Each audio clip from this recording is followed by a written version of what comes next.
right, so team, here's our data, and there's a couple of things we noticed as we did this.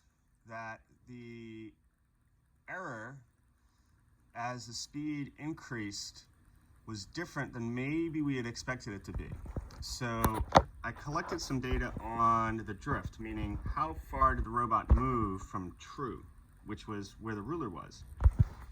And interestingly enough, at 50% speed, it had the least drift when compared to the 25 and 100%. And if we look, we can see that the robot had pretty consistent errors, but the orders of magnitude were, not the orders of magnitude, the actual numbers were just a little bit different.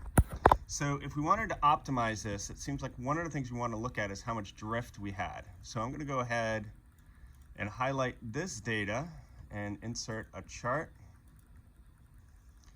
So we've got our XY scatter chart, and we can see here that this is starting to form, it doesn't look like a very good line, but if we wanted to add a trend line,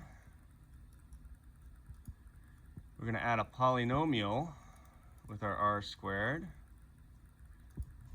and we're going to make it a second order polynomial. There we go.